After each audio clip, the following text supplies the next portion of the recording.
Hey, it's Jacob. Welcome to this new video. And today I want to talk about how to create AI products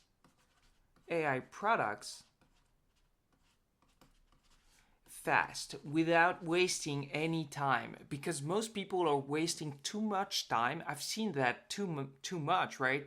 And this is maybe you're getting frustrated because you've seen like other people going really fast, but you have invested like a lot of time and energy into learning different things, but you're not there yet, and you feel like there is too much to learn. You feel like it's a little bit overwhelming, and you are like not even like it feels a little bit out of reach, right?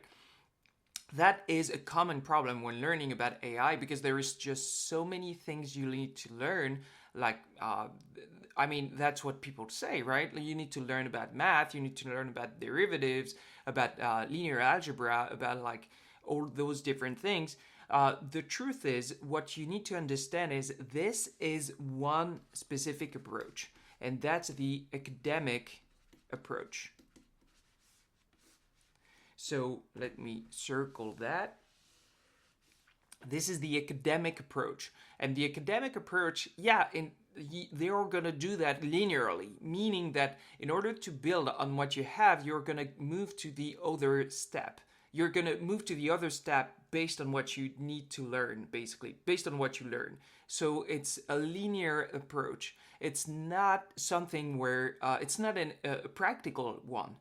In practice, that's not how you learn. You don't learn to, like, let's say, do some like learn to ride a bike by learning like all of the minutiae before doing it, and then when you've learned about it enough for like a year, then you move on to like try to ride the bike.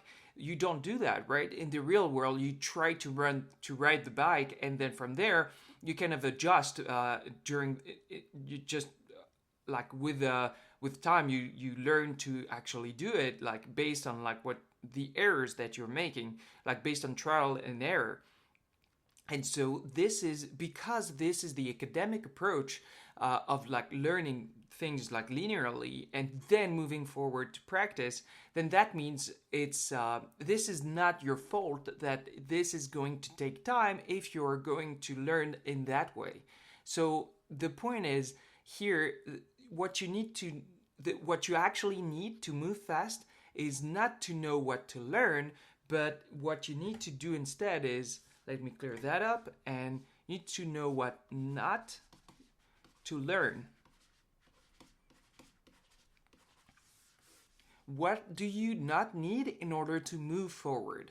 And that's basically the point of this video, right? Like it's a via negativa kind of approach, and it's a lot more practical than the other types of academic approach where you are learning in order to learn. This is good if you are going to teach those types of things because you're going to have a lot of knowledge in order to teach that. But that's not how things work in the real world. That's not how we do it as engineers or as people who are doing things who needs to get results like extremely fast. Like you need to understand as engineers, like just as a side note, we don't have the time to learn everything about everything. Like maybe sometimes you're gonna have a specific problem where you're not the best. You haven't been trained on that specific problem. That's usually the case, and you have tons of other things to do. You don't have just that problem, so you need to know like the smallest part that will make it work well, and then you move forward. You don't need to know all the minutiae behind or under the hood. You can just learn what matters. And so, for example, let me take an example here of what you don't need to learn when you're talking about like neural networks. So, for example, you don't need to learn about like adjusting the weights of a neural network. Like, how do you do that? Like, if you have a neural network here, basically training that neural network consists of like adjusting the weights inside of these things, right? But these things are neurons that you don't need to get into. You don't need to look under the hood and the actual the actual formula that is behind like the neurons. All you need to know is you're training the neurons. You don't need to know how the weights are being adjusted during the training. All of that is for, at least in at first, it's not needed to know all these things. So now you might say, well, it doesn't hurt. It doesn't hurt to know a lot of math, and it doesn't hurt to know about how the neurons are being adjusted. It doesn't hurt to know about like the formulas. And the point that I'm trying to make here is yes, it kind of hurt. It does, because it doesn't hurt provided that you have an infinite amount of time and an infinite amount of energy to invest into learning those things. But that's not how the real world works. We don't have all the time. And the thing is, you need to make a choice. If you are going to do that, you're going to not practice, for example. If you're going to learn how this works, then you're not going to learn about how to use this thing. So that means like you're not going to do trial and error to learn it, because you're going to learn the safe thing, which is because you can't fail at like learning things, because you are not doing something where the outcome can be negative. Like you can have an error, it can not work, right? You're just learning things. Then it might take a long time, but like you're gonna be able to succeed if you keep working at it. But trial and error, it's like you have an error and it's a lot more in your face. So this is you're wasting time not doing that, basically, not doing this part here, using and doing trial and error. So again, like, because the real world doesn't work in the way where we have like an infinite amount of time and energy, that means we have to make choices. We have to make tough choices, and we have to learn the right things and do the right things.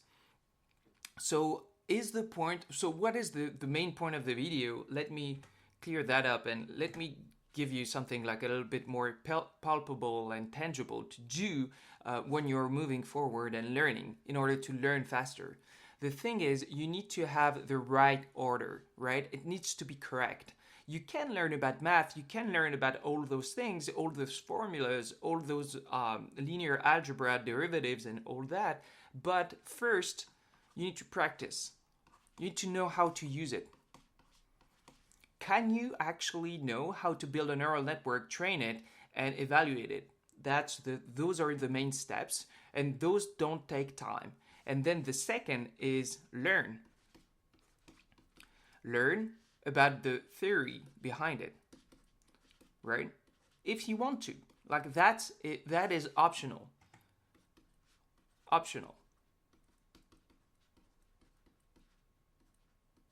You don't actually need that step, but if you want to do it, you can, but it has to come, this has to come first, and this will come second.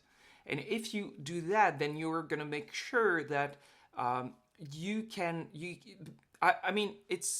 this is going to be natural. Because why? Because like, you're going to do this part, you're going to create a neural network, for example, train it, evaluate it, and create a product. And then maybe down the line, you're going to get stuck because there is going to be a very specific thing that you don't know how to troubleshoot. And then maybe that's when the theory might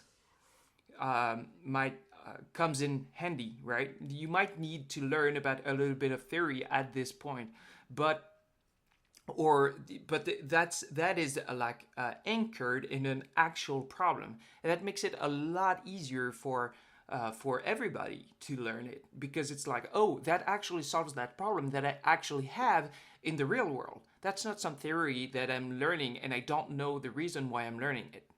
So that's basically it for this video. If you want to be part of my contact, click on the link in the description, and you'll get exclusive content from me. And thank you for watching, and see you in the next one.